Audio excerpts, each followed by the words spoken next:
आज की जो खबर है, इसके लिए सिर्फ एक लाइन में यह कहूं कि दुनिया में इस धरती पर किसी एक जगह पर अगर सबसे ज्यादा कत्लेआम हुआ है, सबसे ज्यादा लोगों को मारा गया, उनका कत्ल किया गया है, ये उसकी कहानी है। जंग में या बाकी जगहों पे बहुत सारे अलग अलग कत्लेआम हुए, लोगों को मारा गया, लेकिन इस कहानी जो सुनाने जा रहा हूं और जिस डेथ कैंप की कहानी सुनाने जा रहा हूं, उसके नाम पर रिकॉर्ड है कि एक खास करीब 40 किलोमीटर के एरिया में बने इस डेथ कैंप में 11 लाख से ज्यादा लोगों का कत्लेआम हुआ। अलग अलग फिगर है, कुछ तो इसे 11 लाख से भी बहुत ज्यादा बताते हैं, लेकिन हम 11 लाख मानकर चले तो एक जगह पर 40 किलोमीटर के दायरे में करीब 4 से 5 साल के अंदर 11 लाख लोगों का कत्लेआम, ये कहानी उसकी है। अब जहां पे जिस कैंप में 11 लाख लोगों का कत्लेआम हो, उस कैंप का जो इंचार्ज है, उसमें जो लोग थे, आप सोचें कि कितने बेरहम या जालिम होंगे। इस कैंप का मालिक कोई और नहीं, हिटलर था, और हिटलर ने इसे बनाया था। और इस कैंप में सबसे ज्यादा कत्लेआम यहूदियों का हुआ था। और जब इसके बाद हिटलर की मौत हुई, सेकेंड वर्ल्ड वॉर खत्म हुआ, हिटलर हार गया, तो इस कैंप के ऊपर रूस ने जाके कब्जा किया। और वहां से जब वो पहुंचे थे, रूस की सेना, तब इस कैंप के अंदर करीब 7,000 लोग थे, जो भी शायद मारे जाते लेकिन बच गए। और उसके बाद इस कैंप की सारी कहानियां आती हैं, वहां के जुल्म की कहानियां सामने आती हैं। और इस हिटलर की हार के बाद इस कैंप के जो इंचार्ज बहुत सारे लोग थे, वो सब भाग जाते हैं। लेकिन यहूदियों को जिस तरह से कत्लेआम हुआ था, उस वक्त यहूदियों का कोई अपना देश नहीं था, इजराइल का जन्म नहीं हुआ था, तो यहूदी लोगों ने यह ठाना था कि इस कैंप में जिन लोगों ने ये जुल्म किया, जिस जालिम तरीके से मारा, ऐसे हर गुनहगार को पकड़कर वो सजा देंगे। उसके बाद बहुत सारे लोग भाग गए, कुछ पकड़े भी, लेकिन जो इसमें एक मेन था, यहां का एक तरह से कहें कि जो प्रबंधक, इंचार्ज, जिसने नामालूम कितने कैदियों के जिस्म पर लोहे से दाग कर नंबर लिखे थे, कैदी नंबर, उस एक शख्स की सबसे ज्यादा तलाश थी इसराइल को। और वो बरसों भागता रहा, फिर उसे कैसे पकड़ा, कितनी कोशिश की, कितनी मेहनत की, कितने देशों के चक्कर काटे इसराइल के जासूस ने, ये उसकी कहानी है। लेकिन इस कहानी पे आऊं उससे पहले इस कैंप के बारे में। ऑशविच कैंप, पोलैंड में ये कैंप, साउथ पोलैंड की तरफ, 1933 में जब हिटलर सत्ता में आया, तो उसके बाद नाजिज्म चला और नाजी का प्रचार प्रसार हुआ। उसके तहत यह था कि जर्मनी को हक है इस दुनिया पर हुकूमत करने का, और इसीलिए वो अलग अलग देशों पर उसने हमला किया। और सेकेंड वर्ल्ड वॉर की शुरुआत पोलैंड से हुई थी। और इसी पोलैंड पर कब्जा करने के बाद पहली बार 1940 में इस डेथ कैंप, यानी कि ऑशविच कैंप, मौत का दूसरा नाम भी जिसे कहते हैं, ये बनाया गया। और इस डेथ कैंप में आमतौर पर पहले, ये जो डेथ कैंप था पहले छोटा मोटा था, इसमें जो पॉलिटिकल बंदी होते थे, राजनीतिक बंदी, उनको रखा जाता था। लेकिन जिस तरीके से यहूदियों से नफरत थी हिटलर को, और फिर पोलैंड को हराकर पोलैंड पर कब्जा किया, तो उसने पोलैंड में रहने वाले तमाम यहूदी और बाकी यहूदियों को फिर यहां लाला कर डालना शुरू किया, और इस ऑशविच कैंप को बड़ा बनाया। और ये दुनिया का सबसे बड़ा कसाई खाना एक तरह से बन गया, जहां लोगों को मारा जाता था।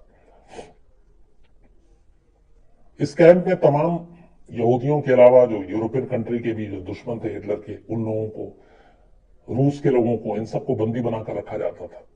और शुरुआत कहते हैं कि रूस के सैनिकों से हुई थी, जब उनको गैस चैम्बर में डालकर मारा जाता था। इस डेथ कैंप में, इस ऑशविच कैंप में मारने के अलग अलग तरीके थे। गोलियों से भूना जाता था लाइन से कतार में, गैस चैम्बर में डालकर मारा जाता था, तेज धार हथियार से मारा जाता था। अलग अलग जितने भी विभत्स तरीके थे वो सारे अपनाए इस कैंप के अंदर। कहते हैं इस कैंप के अंदर एक तरह से चार ऐसी जगह थी जहां पे लाशों को जलाने का इंतजाम था। और हर दिन औसतन एवरेज करीब 5,000 लाशें इस कैंप के अंदर जलती थी 1940 से। और इस कैंप पे रूसी सेना ने जो कब्जा किया वो 1945 जनवरी के महीने में, तो 5 साल तक आप जोड़िए, और मिनिमम जो है वो 5,000 लोगों की लाशें जलाई जाती थी। जब इस कैंप से आजादी मिली और हिटलर को वहां से भगाया गया, बल्कि हिटलर ने खुदकुशी कर ली, तो मैंने आपको बताया था कि 7,000 तो कैदी मिले थे, लेकिन कुछ चीजें हैं, वो इस डेथ कैंप को, इस ऑस्ट्रिच कैंप को वहां पे पोलैंड में इसको एक म्यूजियम बना दिया गया है। तो सिर्फ और सिर्फ कैंप के अंदर जब तलाशी ली गई तो मर्द, बच्चे, औरतें, इन सब के बाल के झुंड मिले थे। और जानते हैं उन बालों का वजन कितना था?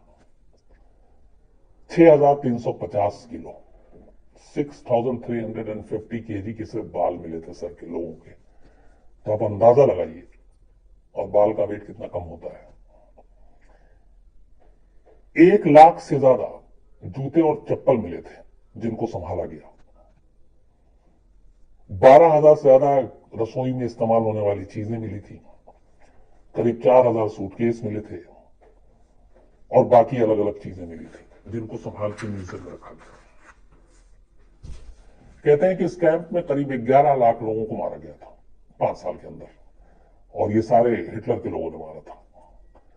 लेकिन 24 जनवरी 1945 जब रूस ने इस वापस पोलैंड पे पहले वो किया, हिटलर के चंगुल से छुड़ाया, फिर रूस गया, जिसके बाद मैंने आपको पिछली कहानी में सुनाई थी कि किस तरीके से हिटलर ने अपने आप को गोली मार दी और हिटलर का शासन खत्म हुआ। तो 1940 में रूस ने इस सिलसिले को 45 में खत्म किया, और जब यह खत्म हुआ उस वक्त तक इजराइल नहीं बना था, और सबसे ज्यादा जो कत्लेआम हुआ था वो यहूदियों का हुआ था। कहते हैं कि इस 11 लाख में करीब 70%, 75% जो कत्ल हुआ था वो यहूदियों का हुआ था। तो यहूदी जो है इसको लेके उनके अंदर एक गुस्सा था, और वो चाहते थे कि जब ये सारी चीजें हों तो कैंप के उन लोगों को, क्योंकि हिटलर को ऑलरेडी सजा मिल चुकी थी, हिटलर मर चुका था, लेकिन इस कैंप के जो मेन लोग हैं जिन्होंने सबसे ज्यादा जुल्म किया, उनको सजा मिले। इसमें बहुत सारे ऐसे यहूदी भी थे। ये कैंप जो बनाया गया था इस जगह से बनाया गया था ऐसे कि यहां से निकल के भागना मुश्किल था, और जो लोग भागने की कोशिश करते उनको और ज्यादा सजा दी जाती। कुछ छूटे थे इसमें से जिन्होंने बाहर आकर कहानियां सुनाई, और तभी यहूदी जो है उस वक्त उनका अपना कोई देश नहीं था, और वो इस कोशिश में थे कि किसी तरीके से इस कैंप के अंदर काम करने वाले हिटलर को, उन लोगों को सजा दी जाए जिन्होंने सबसे ज्यादा यहूदियों का कत्लेआम किया। जब सारी चीजें पता चली, जब हिटलर की हार के बाद इस कैंप में जो काम कर रहे थे वो भी अपनी जान बचाकर भागे, क्योंकि उन्हें मालूम था कि उन्होंने जो जुल्म ढाया अब उसका बदला लिया जाएगा। और तमाम देश जो थे, अमेरिका, फ्रांस, रूस, ये सब ऐसे लोगों को ढूंढ रहे थे, हिटलर के करीबियों को। तब इजराइल में ना मोसाद हुआ करती थी, ना इजराइल की कोई सेना थी, ना इजराइल का जन्म हुआ था। इजरायली लोग तब एक हैगाना नाम से पैरामिलिट्री फोर्स बनाकर चला रहे थे, हैगाना, और इसी के जरिए वो यहूदियों के हित की रक्षा करते और यहूदियों के दुश्मन के ऊपर हमला करते। तो उस वक्त की बात है जब ये फिलिस्तीन का, वहां पे एक तरह से जो फिलिस्तीन है वहां पे अंग्रेजों का शासन था, और फिलिस्तीनी थोड़ा ज्यादा ताकतवर थे उस वक्त, और इजराइल का जन्म नहीं हुआ था। लड़ाई जारी रहती थी फिलिस्तीन के साथ इजराइल की, यहूदियों की। तो तब यहूदियों ने एक हैगाना नाम का पैरामिलिट्री फोर्स बनाया जिनके जरिए ये लड़ते थे फिलिस्तीनी अरब से, और उसी हैगाना का एक विंग था जो इनकी खुफिया एजेंसी थी, जैसे मोसाद। उस वक्त मोसाद नहीं था क्योंकि इजरायली नहीं था। तो हैगाना पैरामिलिट्री फोर्स और हैगाना की एक गुप्तचर विभाग, एक जासूसी विंग, हिटलर की हार के बाद ये एक्टिव हुआ हैगाना, और इसके बाद इनके गुप्तचर विभाग की एक मीटिंग हुई, और उस मीटिंग में यह तय किया गया कि इस ऑश्विट्ज कैंप के जितने बड़े गुनहगार हैं इन सबको ढूंढ ढूंढ कर पकड़कर सजा देनी है। लिस्ट बनाई गई, कुछ लोगों को पकड़ा भी गया, लेकिन एक जो सबसे बड़ा नाम था इस लिस्ट में, जो इस कैंप का एक तरह से करता धरता था, जो इस कैंप का इंचार्ज था, उसका नाम था ओटो अदाल्फ आइकमन। ओटो अदाल्फ आइकमन ये प्रबंध निदेशक था एक तरह से इस कैंप का। तो हैगाना की मीटिंग हुई, इनकी सीक्रेट सर्विसेज की मीटिंग हुई, और उसमें यह कहा गया कि उनका सबसे बड़ा जो टारगेट है वो पकड़ना है इस शख्स को, ओटो अदोल्फ आइकमन को, जिसने सबसे ज्यादा कत्लेआम किया यहूदियों का इस डेथ कैंप में। इसके बाद यह काम दिया गया इस हैगाना के खुफिया विभाग में, जो एक तेज तर्रार जासूस उस वक्त, उसका नाम था तूविया फ्रीडमैन। तूविया फ्रीडमैन एक जाबाज, तेज तर्रार, बेहद चालाक और यह हैगाना का जासूस, जिसको एक तरह से कहे कि आगे चल के वही मोसाद ने जो काम किया और मोसाद बना। तो मीटिंग में तूविया को यह जिम्मेदारी दी गई, फ्रीडमैन को, कि तुम ओटो अदोल्फ आइकमन का पता लगाओ और उसे पकड़ कर लाओ, उसे यहूदी खुद सजा देंगे।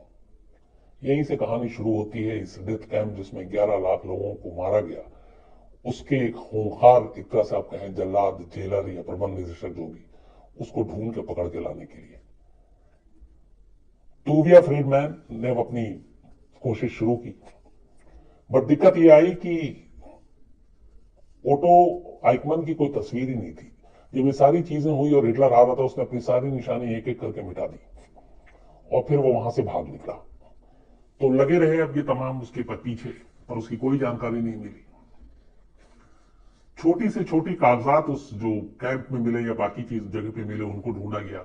जहां जहां पे इन हिटलर के लोगों को बंदी बनाकर रखा गया था अलग अलग देशों के कैंप में, वहां वहां तक हैगमैन के जासूस पहुंचे फ्रीडमैन के जरिए और कोशिश की कि कहीं तो हो जहां पे ये मिल जाए आइकमन, लेकिन कोई कामयाबी नहीं मिल रही थी। इसी दौरान में पता चला कि अमेरिका के एक कैंप में जर्मन के कुछ युद्ध बंदी रखे गए थे और उसमें आइकमन नाम का एक शख्स भी आया था, लेकिन अमेरिका ने तब उसकी शिनाख्त सही से नहीं की।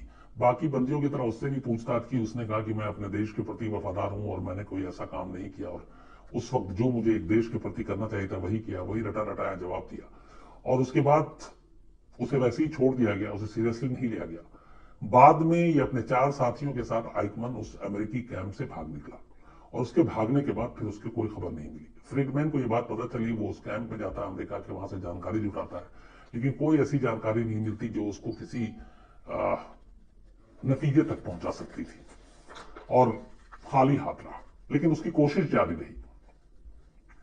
इसी दौरान में बहुत सारे कागजात उसने इधर उधर टटोलने खंगालने शुरू किए, जो हिटलर से जुड़े हुए, इस कैंप से जुड़े हुए, उनके कैंप के जो स्टाफ थे उनसे जुड़े हुए।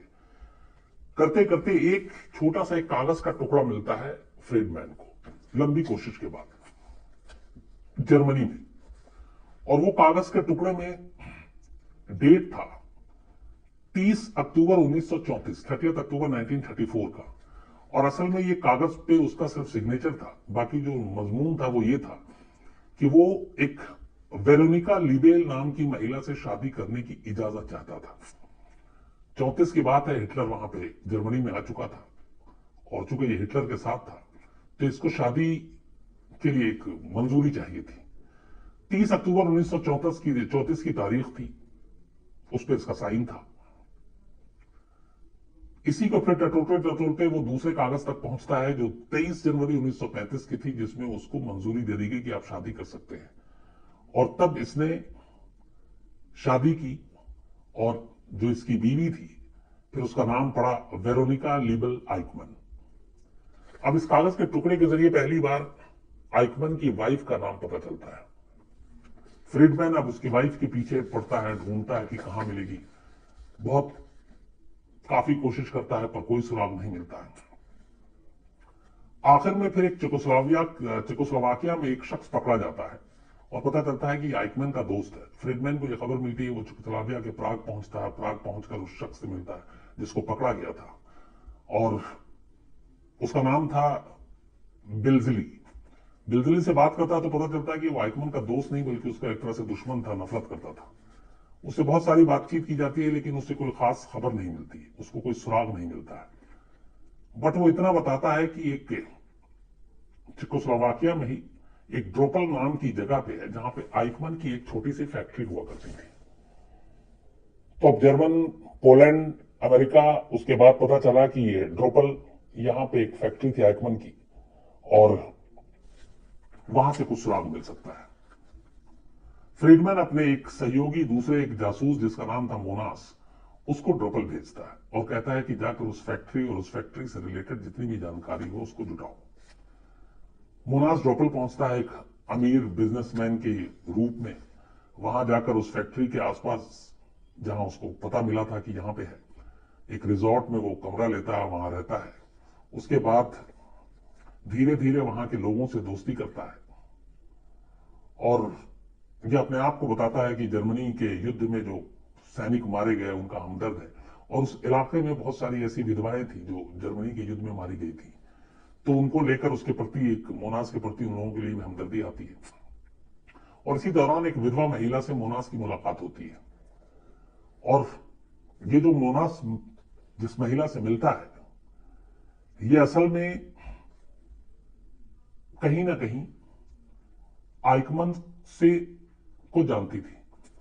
तो ये उस विधवा महिला से पहले करता है, उससे दोस्ती करता है, उसके करीब आता है और उसके बाद उससे पता चलता है कि ये जो विधवा महिला है ये उसकी वाइफ जो वेरोनिका है उसकी दोस्त है और वो वहीं रहती है ड्रोपल में।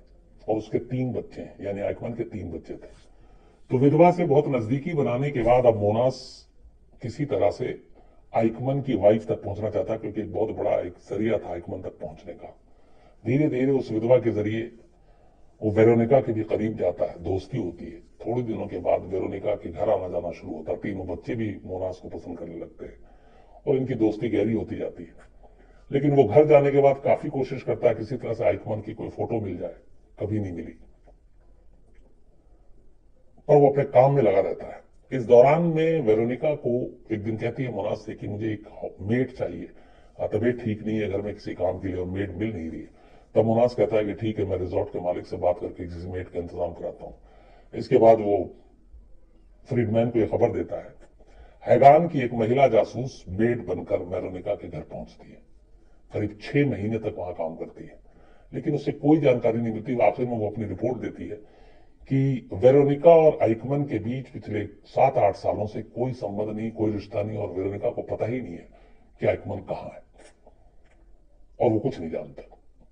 तो जब ये रिपोर्ट आती है तो फिर ये लगता है कि ये बेकार है उसके यहां रहना रुकना और कोई मतलब नहीं है इसका। तो मोनास वहां से खाली हाथ लौट आता है। वो जो मेड जासूस बनकर गई थी वो भी वहां से लौट आता है और अब लगता है कि फिर से ये अंधेरे में है। लेकिन इसी बीच में ड्रोपल में ही जब वो निकलने वाला होता है जिस दिन मोनास, तो उसे पता चलता है कि आइकमन की एक गर्लफ्रेंड भी थी और वो गर्लफ्रेंड भी इत्तेफाक से ड्रोपल में है। अब उसने कहा कि चलो बीवी पे और उस मतलब इतने टाइम वेस्ट किया, कोई जानकारी नहीं मिली, शायद वो संपर्क में नहीं है। और अब एक प्रेमिका की बात हुई है तो उस प्रेमिका से मिलते हैं। तो मोनास अब उस प्रेमिका को ढूंढते ढूंढते उसी ड्रोपल में उसकी उस गर्लफ्रेंड से मिलता है वो, और जिसका नाम था मिस्टेल ब्रा। मिस्टेल ब्रा से उसकी मुलाकात होती है और वो अपने आप को इस तरीके से जाके पेश करता है कि मैं आइकमन के एक दोस्त का भाई हूं और आइकमन ने मरने से पहले कुछ पैसे, कुछ बहुत सारी चीजें मेरे अपने दोस्त को दिया था और वो रखा हुआ, लेकिन आइकमन का पता नहीं चल रहा, तो इसलिए हम उसे ढूंढ रहे हैं कि अगर वो पता मिल जाए तो उसकी अमानत, उसके पैसे उस तक लौटा दें। लेकिन आइकमन की गर्लफ्रेंड भी बताती है कि हमारा उससे सालों हो गया, कोई संपर्क नहीं, कोई पता नहीं है। तो उसे फिर मायूसी होती है, लेकिन फिर भी वो कोशिश करता है, कुछ दिन और कहता है कि इसी के जरिए मिल जाए। एक दिन ऐसे ही वो उसके घर में था, आइकमन के गर्लफ्रेंड के, और घर में बातचीत के दौरान अचानक उसकी गर्लफ्रेंड एक एल्बम उठा कर ले आती है और एल्बम लाने के बाद वो फोटो दिखाती है और कहती है कि ये देखो, ये तुम्हारे दोस्त का दोस्त है आइकमन। पहली बार मोनास ने आइकमन की तस्वीर देखी और शायद ये इकलौती तस्वीर थी जो आइकमन ने गायब होने से पहले, जिसको डिस्ट्रॉय नहीं किया था, बाकी हर सबूत को उसने मिटा दिया था, लेकिन वो अपनी इस गर्लफ्रेंड के पास रखे हुए फोटो को भूल गया। तो एक फोटो, पहली चीज, एक कामयाबी मिली किसी तरीके से, लेकिन आइकमन का भी सुराग नहीं मिला और उसने बताया कि उसे कुछ पता नहीं कि वो कहां है। इस दौरान में आइकमन जो है अमेरिकी कैंप से जब भागा, तो भागने के बाद ये उधर उधर भटकता रहा और फिर ये अचानक पहुंचता है इटली।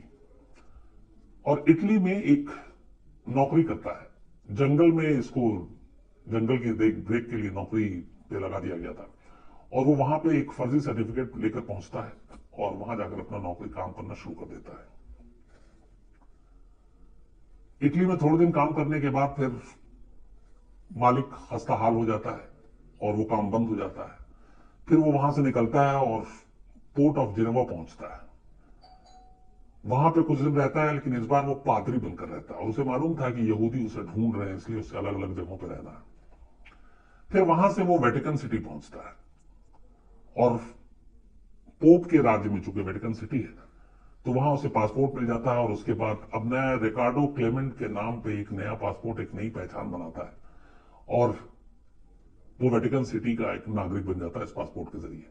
फिर उसी पासपोर्ट पे वो अलग अलग देशों को ट्रेवल करता है, सीरिया जाता है, सीरिया में जाकर ये काम करता है काफी दिनों तक।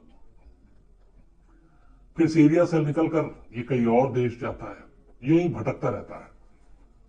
थोड़े दिनों के बाद ये लापरवाह भी हो जाता है कि अब उसे लगता है कि धीरे धीरे वक्त बीत रहा है और अब ऐसा कोई खतरा नहीं है, इसकी पहचान भी संभट गई, नया नाम भी, नया पासपोर्ट भी मिल गया है, और इसीलिए अब उसे लगा कि शायद यहूदी और बाकी लोग उसे ढूंढ नहीं पाएंगे। और इसी बेफिक्री के आलम में जब बहुत वक्त बीत गया और फिर उसके बाद धीरे धीरे ये इटली से भी निकलकर अब ये पहुंच जाता है ब्यूनस आयर्स, और वहां पहुंचकर ये फिर से नौकरी करना शुरू कर देता है और रिकार्डो क्लेमेंट के नाम पे ही था ये। वहां पहुंचने के बाद नौकरी और जिंदगी सब ठीक चल रही थी, तब पहली बार करीब 8-9 साल के बाद आइकमन को अपनी पत्नी और बच्चों की याद आती है। उसे लगता है कि बहुत भाग दौड़ हो गई, अब पत्नी और बच्चों को एक साथ लाकर रहा जाए और रखा जाए। और इसी के बाद एक दिन इसकी पत्नी के पास एक लेटर पहुंचता है, जो वेरोनिका के पास, और उस लेटर में जो मजमून लिखा था वो तो वो नहीं पकड़ पाई, लेकिन जो नीचे दस्तखत था बहुत छोटा सा, वो पहचान गई कि आइकमन का दस्तखत है। उस लेटर में उसने पता दिया था कि यहां पे है और बच्चों को लेकर आ जाओ। वेरोनिका अपने बच्चों को ये नहीं कहती है कि ये कौन है जिसका लेटर आया, वो कहती है कि तुम्हारे एक चाचा है जिनका नाम रिकार्डो है और उन्होंने बुलाया है तो हमें वहां जाना है। बच्चों को बिल्कुल जानकारी नहीं थी और ये उस वक्त वहां काम कर रहा था। वेरोनिका लीवेल के नाम पर पासपोर्ट बनाती है अपना और बच्चों का, और उसके बाद खामोशी से एक दिन वो वहां से निकल जाती है और जुलाई 1952 में वो ब्यूनस आयर्स पहुंचती है प्लेन से। वहां से वो ट्रेन से तुकुमान पहुंचती है जहां बुलाया था आइकमन ने। तुकुमान रेलवे स्टेशन पर खुद आइकमन खड़ा हुआ था अपनी बीवी और बच्चों के सामने। इसके बाद बीवी और बच्चे और आइकमन वहीं पे एक साथ रहने लगते हैं। अब तक उसे एहसास हो गया था कि उसको कोई भी पकड़ नहीं पाएगा। अब ये वहां पे रहने लगते हैं और सब कुछ अपना, वो नौकरी कर रहा है, सब कुछ ठीक चल रहा है। इधर दूसरी तरफ अब वक्त पे वक्त बीतता जा रहा था, लगभग 7-8 साल हो चुके।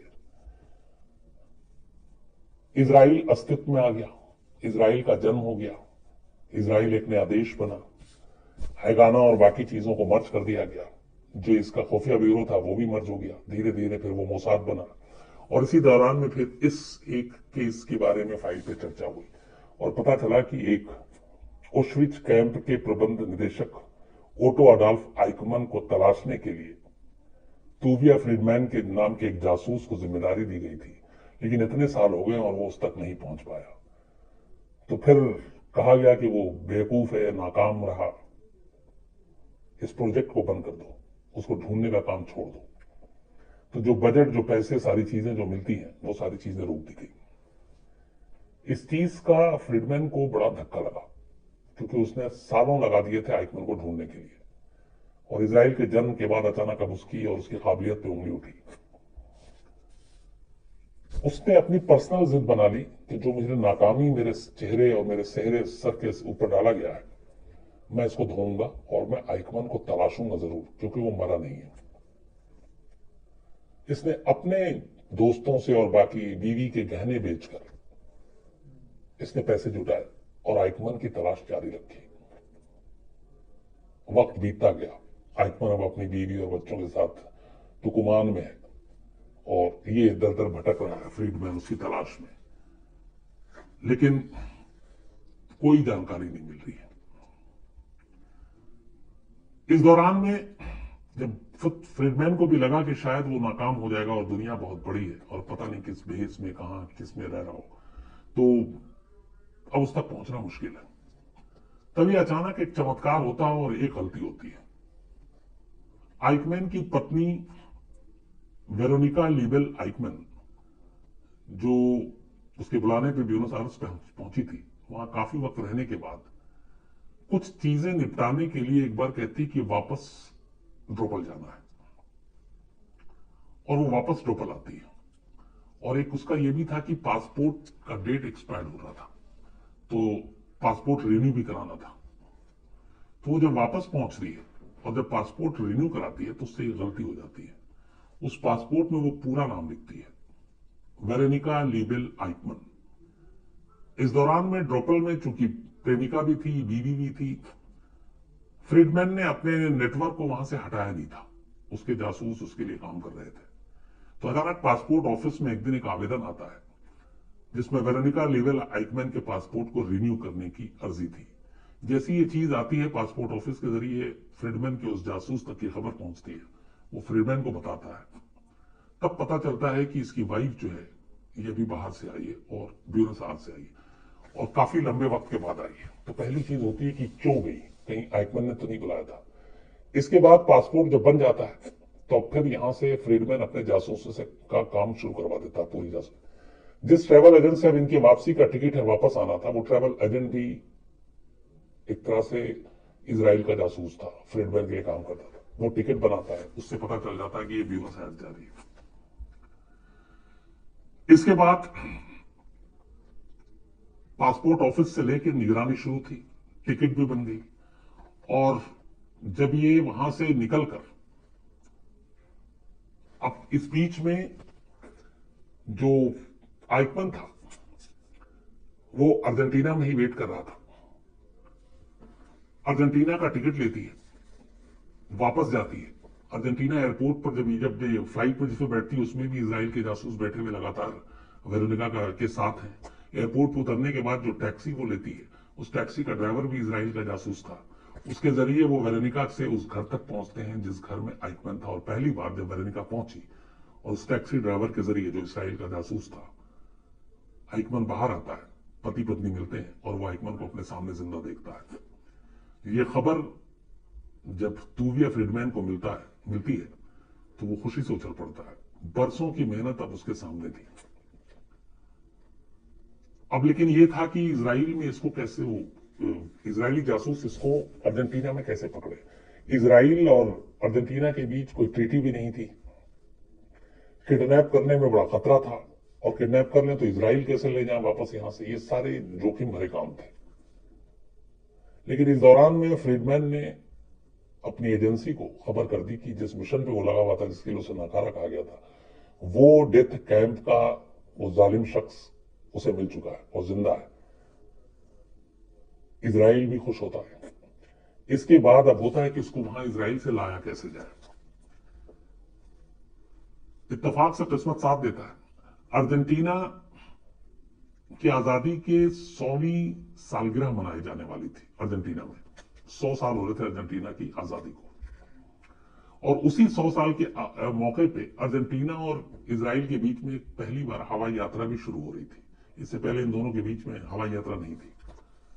तो प्लान ये बनाया कि अर्जेंटीना की 100वीं सालगिरह के मौके पर इसराइल से जो पहली उड़ान अर्जेंटीना जाएगी, वही प्लेन जब वापस आएगा उसमें आइकमन को लेकर आएंगे। सारी प्लानिंग तय होती है। एक शाम जब आइकमन नौकरी से घर लौटता है, 4 लोग एक कार में पहुंचते हैं घर के बाहर, आइकमन के पकड़ते हैं, उसके ऊपर हमला करते हैं, बेहोश करते हैं, उसे गाड़ी में डालते हैं और एक सुनसान घर में ले जाकर रख देते हैं। पहले से इसके बाद आइकमन का दूसरा पासपोर्ट तैयार कर लिया गया, नई पहचान दे दी गई और उसे इजरायली सिटीजन बना दिया गया। अब यह था कि जो फ्लाइट आई है इसराइल से वो वापस जानी है, उस फ्लाइट में ही लेकर जाना है। बेहोशी की इंजेक्शन, मेडिकल सर्टिफिकेट, ये सारी चीजें बनाई जाती हैं। व्हील चेयर पर आइकमन को इजराइल के जासूस खुद फ्रीडमैन टूविया वो अपने साथ लेकर एयरपोर्ट पहुंचता है, बताता है कि हमारे इजरायली नागरिक के पासपोर्ट दस्तावेज सब कुछ था और बीमार है सख्त। एयरपोर्ट पे कुछ ऐसा उसको रोका नहीं जाता। एयरपोर्ट से बाहर निकलते ही सब चैन की सांस लेते हैं। इजरायली प्लेन में अब आइकमन बैठ गया था और पूरी तरह से अब वो इजराइल के शिकंजे में था। इसके बाद प्लेन उड़ता है और उसको लेकर फिर इजराइल पहुंचता है। इजराइल आने के बाद जब ये पता चलता है लोगों को, बहुत सारे ऐसे थे जो डेथ कैंप से जिंदा निकल कर आए थे, कुछ भाग कर आए थे, कुछ के जिस्म पे उस वक्त तक कैदी का नंबर लोहे से जो दागा हुआ था उसी आइकमैन के हाथ का था, वो भी मौजूद थे। आइकमैन की गिरफ्तारी की खबर पूरे यूरोपियन मीडिया में आ जाती है, अमेरिका की भी अखबार में खबरें छपती हैं। इसके बाद धीरे धीरे मुकदमा चलता है। अदालत में आइकमन फिर अपना बयान देता है और वो जो बयान देता है वो ये कहता है कि मैं देश देश भागते भागते अब थक गया हूं और मैं कातिल नहीं हूं और ना ही मैं मास मर्डरर हूं। मैंने जो भी किया अपने देश के लिए किया और उस वक्त जो देश के सर्वोच्च नेता थे उन्होंने जो हुक्म दिया मैंने वही किया। मेरे अधीन कम कर, मतलब मेरे अंदर भी काम करने वाले जो लोग हैं उस कैंप में वो भी कातिल नहीं है, ना मास मर्डरर है। हम लोगों ने अपना काम अपने देश के हित में किया, ईमानदारी से किया, ऊपरी बॉसेस के आदेश का पालन किया और मुझे नाजी दल के नेतृत्व पर पूरा भरोसा है और इसलिए मुझे अपने इस पूरे जो कुछ किया है उसका कोई पछतावा नहीं है। मैं अच्छा जर्मन था, मैं अच्छा जर्मन हूं और हमेशा अच्छा जर्मन रहूंगा, ये उसकी लाइन थी ओटो अडॉल्फ आइकमन की, जो 11 लाख लोग जिस कैंप में मारे गए थे वो ये कह रहा था। लेकिन उसकी सारी दलीलों को साइड करने के बाद इजराइल की अदालत ने आइकमन को मौत की सजा सुनाई और जब मौत की सजा सुनाई और इसके बाद जब उसे मौत दी गई तब जो आखिरी शब्द उसने कहा था वो हिटलर जिंदाबाद बोला था उसने। हिटलर जिंदाबाद, नाजी जिंदाबाद, जर्मनी जिंदाबाद।